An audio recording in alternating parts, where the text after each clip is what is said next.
Video game consoles are known for using gamepads nowadays, and they work just fine on PC as well. Back in the earlier days, you'd have your sound cards with your serial inputs on them for joysticks, but now you have something like an Xbox 360 controller that's just straight up USB. And they even make USB converters for old GameCube controllers, PS2 controllers. But the point is, some of us use these gamepads for gaming on PC as well, for various reasons, including that they're easier on the hands for those of us who have used mice for too many years. But I'm not here to do a gamepad review. I'm here to tear one apart and see if I can get any useful parts out of it. Now, why would I do that, you say? Well, so my 360 gamepads, I go through quite a few over the years, but they're quite sturdy. Usually I get rid of them when the buttons wear down. But this one started having wire issues, and the controller worked fine if you held the wire in a specific spot. Clearly a sign that the strain relief, so this part here, this little rubber part that bends a little bit, that's called strain relief. So instead of having the wire just jutting out and at a right angle wherever the wire happens to fall, this makes the curve a little more gentle. Not gentle enough though. There's only so much you can put on there without it becoming a stick instead of a wire. So the strain relief does only so much, and in this case it didn't do enough. So I said to myself, I have leftover super glue, because I was going to tape it or something, but I said no. I have a little bottle of super glue, and you can't keep those things for too long. So I said, well, I'm going to have to use it up or throw it away at some point. So I said, why don't I just super glue it to the back of here? You know, and I can always use duct tape if it doesn't work. Well, I have good news and bad news. The good news, it worked. It works great. It's really good super glue. I will definitely use this brand in the future. But the bad news is super glue includes, and I don't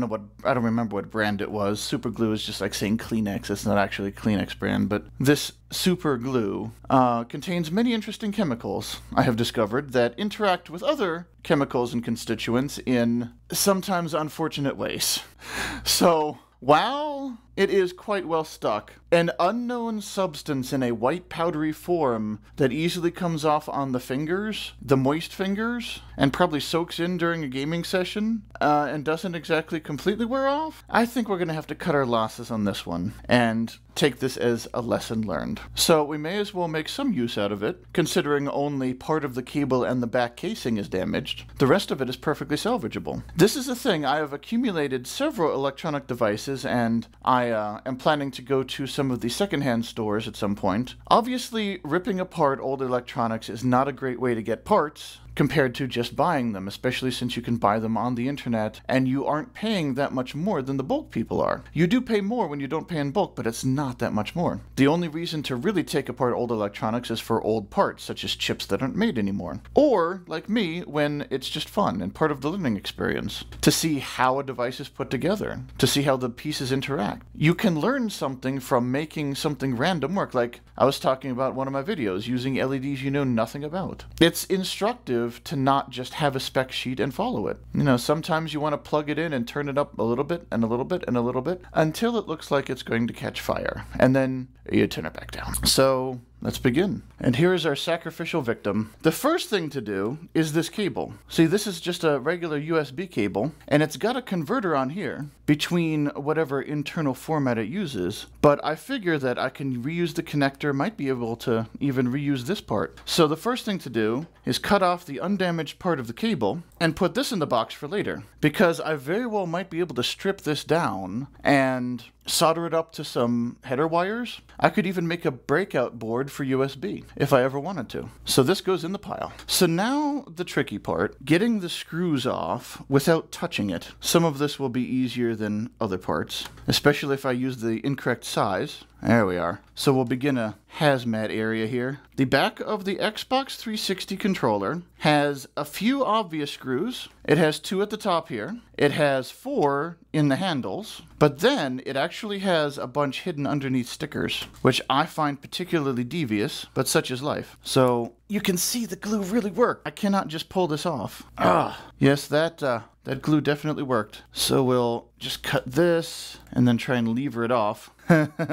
Oh my goodness. Yes, the sticker, that is not the same material that sticker was made of. Oh, there has been a very interesting chemical reaction that I have no intention of getting on any of my appendages. Good news, this screw is filled with glue, so there may be some violence in my near future. Oh yes. Well, let's get out the ones that are not filled with glue. And one technique, you loosen the screw and it doesn't want to, fall out. Well, that one did, but sometimes they don't want to fall out. So all you do is you hold it upside down and twirl a bunch, and that last little bit of thread will come loose. It's a handy tip for taking something apart, including for repairing it. So like if I'm undoing this screw, I do it until it's loose, but then it's probably not going to be completely loose, so turn it over and just twist in your fingers, and it'll come out. I've actually found that a magnetic screw head, or a magnetic screwdriver head, is particularly useful for putting screws in, not so much for taking them out. See, that one didn't want to come out, so I just stick it up there and twirl.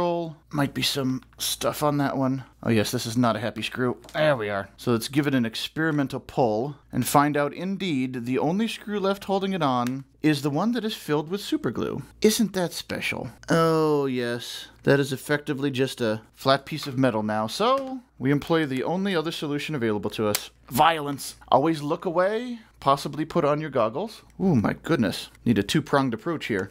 Ah, there we are. That's the sound of chemical bonds breaking. There we are. There we are. And this poor little screw post, forever a testament. So the first thing you'll notice is we've opened the back. It also opens from the front, and this middle part comes out. But the first thing that's plugged in, you might notice a lot of the weight is the rumble motors, and they just plug in. They're sockets, so you can just pull it out. And so here, besides the cable, is our first reusable part. Now, I have rumble motors, and it's just 2-pin. Remember the video about PC fans? So this runs on USB, so I'm guessing that 5 volts would do the job. How many amps? Good question. So let's take the positive power and plug it into the red wire. It's red and black, so it's easy to presume that means positive and negative. If you have other colors, then just be careful. And notice that I have no amps on, because I do not want this going off while I've still got it half cocked. So let's try that. So the way a rumble motor works, obviously, is there's an imbalance, which is usually bad. You've got a disc of metal. It's in like a half moon shape, so when it turns, it shakes the thing. Sort of like putting all your clothes on one side of the spin dryer. So let's turn the current limit up to 1 milliamp, which obviously is not going to do it. So let's just keep turning it up. You notice now it's drawing point, let's see, that's 70 millivolts? 70 millivolts to get a draw of 5 milliamps. So we'll keep turning it up. So the draw keeps going up, or rather the voltage keeps going up. We're not even to half a volt yet. At some point, there should not be diodes in here, I would think. Be just a regular motor with a Hall sensor. So 26 milliamps already, and to half a volt. So this thing definitely takes some power. We're nearing a volt. Oh, it just started turning. Let's turn it down until it stops turning. Looks like it's partly self-sustaining. I've now turned it back down to 30, and it's still going. So it takes a bit to get going, but then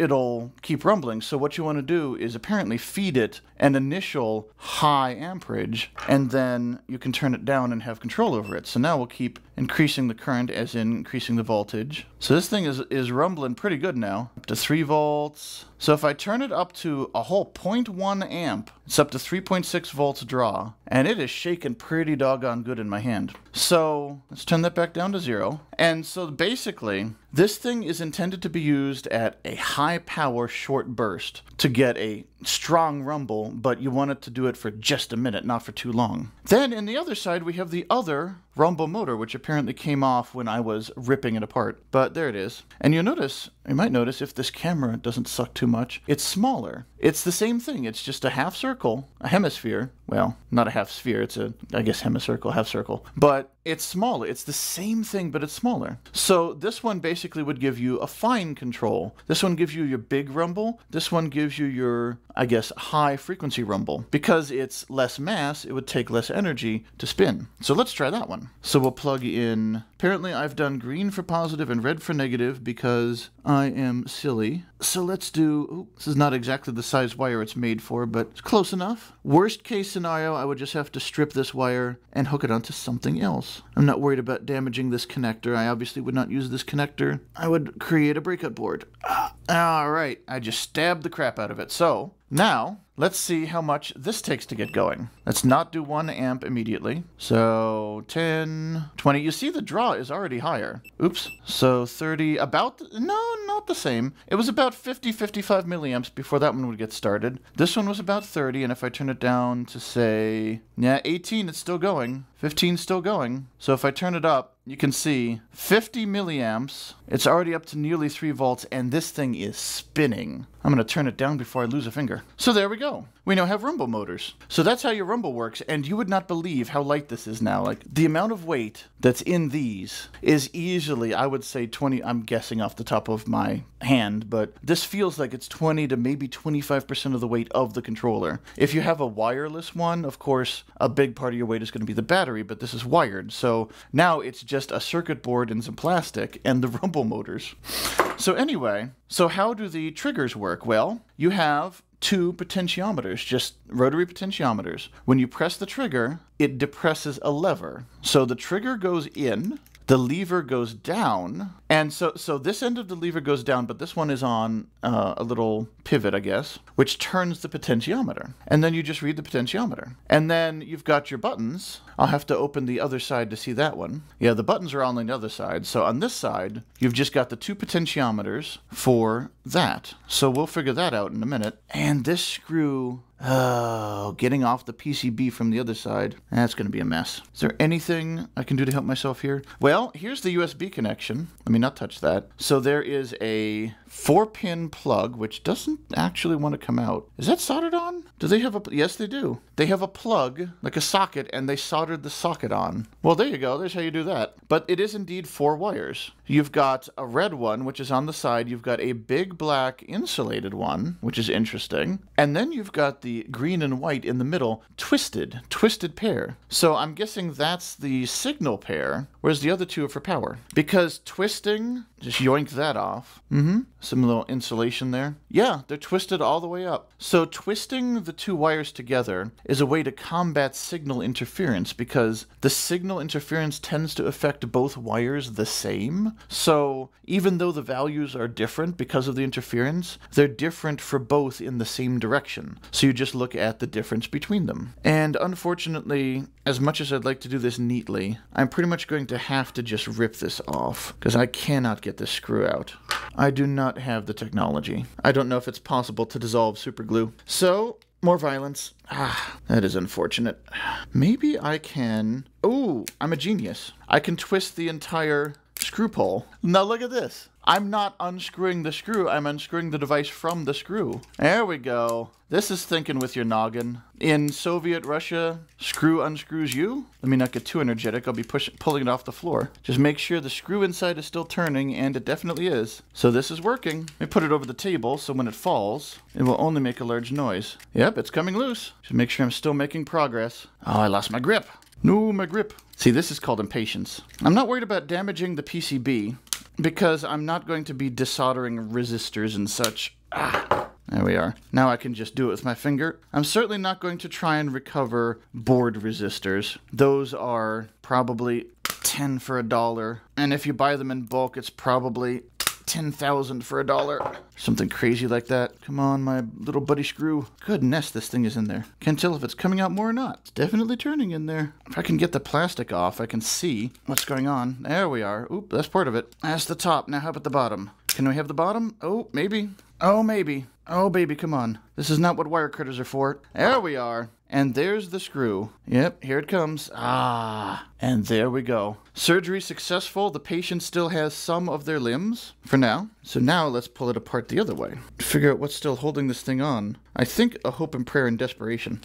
There we are. So here is just the cover plate with the buttons, you know, the 2 bumpers. And we can see here the mechanism where you've got the potentiometer here, and you press this trigger, and it presses this lever which rotates in the potentiometer. So let's see if we can get these potentiometers out. Not going to bother trying to save the buttons. Ah, here we go. They're kind of latched on. It's almost like pliers were made for this task, and I just don't want to stand up and get them. So if we try to pull off this button, there's a spring in there. You can see a spring. That gives it its resilience, and something just flew across the room. I'll probably find that in several years, And here's the potentiometer hooked onto this piece of plastic. Yep, there we go. Pop it right off, and of course I've ripped the leads out of it, so I probably won't be able to recover it. But this is a potentiometer.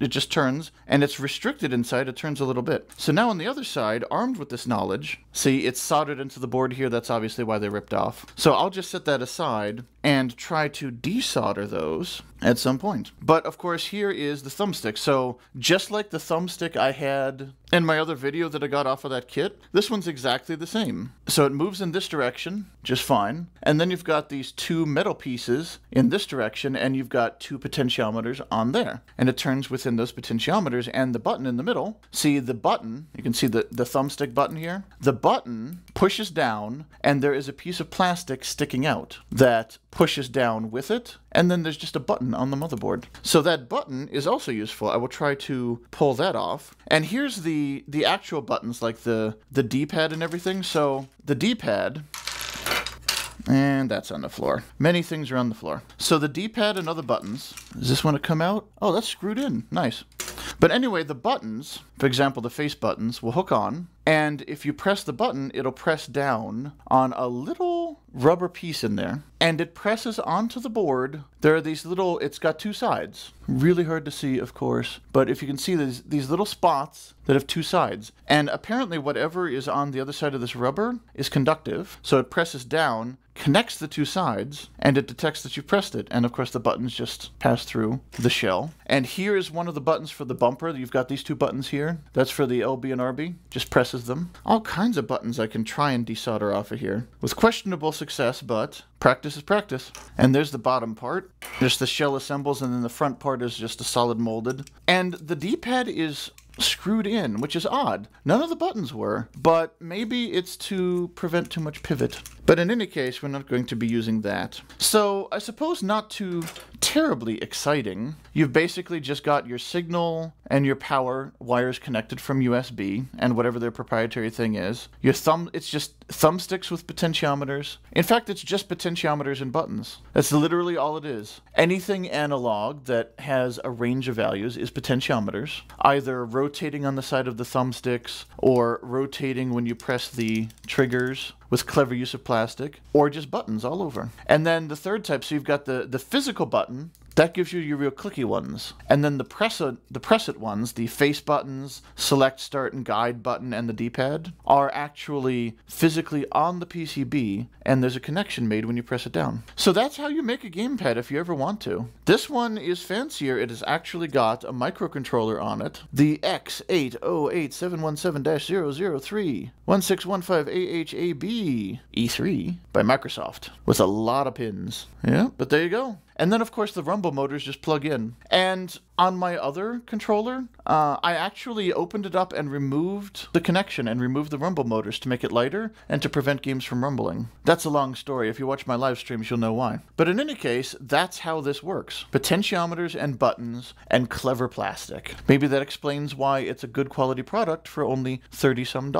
It's amazing where we've come all these years later. Think about the old DB9 serial ports and my Commodore 64 joystick, which effectively would have been the same thing. Just newer and newer parts to make them smaller, lighter, more resilient. Pops right off if you want. So I will see if I can desolder any of this. I'm not too terribly hopeful, but never say never. So there's your teardown. That's how your gamepad works, and I'll go clean up the corpse pieces. So overall, when just thinking about parts cost and effort involved, I've spent how many minutes doing this, and I really don't have the parts yet. I would have to desolder them because they're obviously not made to be used in hobbyist projects. They're meant to be in a small, light, and rigid form soldered directly to the PCB. So I might or might not be able to get any of these things at all off. They might even not be useful to me. But it's cool to see how things are put together, and at least the rumble motors were pretty easy. They just have wires and you can use them. So if nothing else, I have 2 rumble motors now. Or since I took the ones out of the other controller, I have 4. And I could always just take off those little pieces of metal, and instead of 4 rumble motors, I have 4 motors. So for somebody who's just messing around, having fun, and exploring the world of electronics, not trying to become an electrician or a computer engineer or anything like that, you're just having fun, I recommend, whenever you go out to the dumpster, see if somebody stuck a printer on the side. Don't get in the dumpster, but, I live in an apartment, and twice a year, if you go out there, you find all kinds of furniture and lamps and everything, including discarded electronics. And if they're just sitting on the sidewalk next to the dumpster because people don't feel like throwing them in, well, right into my apartment I go. So I have a box. I have a box of old controllers and old speakers, even my old stereo system that I intend to take apart slowly over time, and I'll bring you along for the journey. But until then, be seeing you.